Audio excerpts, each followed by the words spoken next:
I just finished reading Demon in White yesterday, and I have to talk about it. I haven't planned out what I'm going to say to you guys yet today, but I have to talk about Sun Eater. This is something you need to read, but you need to understand that this series doesn't start as epic as it gets to. So let's dive into it. This series starts with Empire of Silence, and it's in Empire of Silence. We learn that Christopher is a really good writer. We learn that he's one of the best writers in his generation, but we don't learn much else. We get the setting, we get the characters, we get what the story is going to be about, but we don't get too far, and there's a lot of words used. So it's a good 3.5, 3.75 out of 5 sort of book, but it's not a good representative of what's to come. This is just easing you into the world, the characters, and the story, building investment, as a good first book should do. But when you compare it to Howling Dark, it doesn't stand up. Howling Dark is just that next level up, that next step up. Speed of the story starts to get quick. We start moving in the direction of where things are going to be going. In book one, we find out that the Sun Eater series is Hadrian Marlowe writing down his story to us for us to read. So we already know the end result is Hadrian Marlowe blowing up a sun to wipe out the alien Cielsen, which are aliens hell-bent on destroying humans, but he also destroys the emperor of the human population. So in book one, we get a little bit of interaction with the aliens, but not too much. Then in book two, we find out more about the aliens, and we find out more about other beings in the galaxy, and we get a lot more information about those aliens and a lot more interactions with them. Things speed up. The first 50% is still slow, but the last 50% of Howling Dark is just politics, reveals, action, and just some real wacky magic and like Dune sort of stuff going on there. Then we have Demon in White.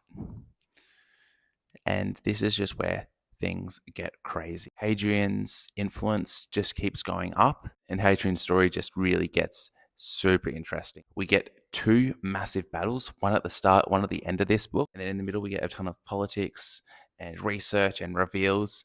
There's zero wasted space in this book. It's just pure intrigue all the way through.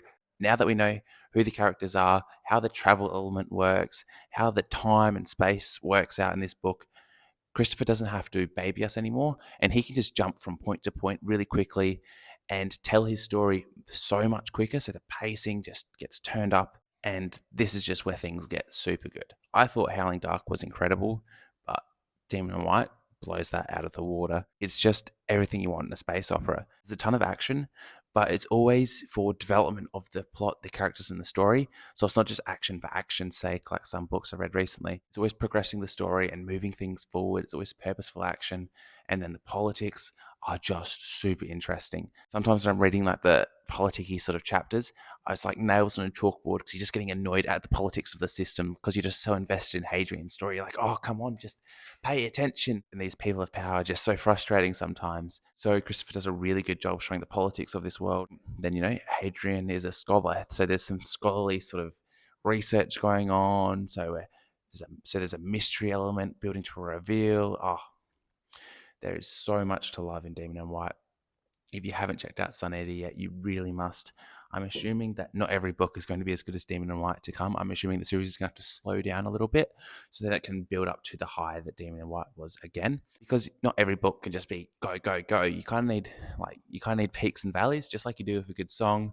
You need a peak and valley with your series. Otherwise, if you're just always trying to max up, it's just too much. So I'm assuming not every book's going to be as good as Demon in White. But Christopher's a fantastic writer. The story is super intriguing. It's just incredible. Also, I should have mentioned this earlier, but between these books, there's novellas and short stories that I highly recommend checking out. Between Empire of Silence and Howling Dark, there's the Lesser Devil novella, and this one plays a much smaller role and you don't really need to read it. But if you read Queen Mid Ashes between Howling Dark and Demon in White, there's definitely a lot to get out of that.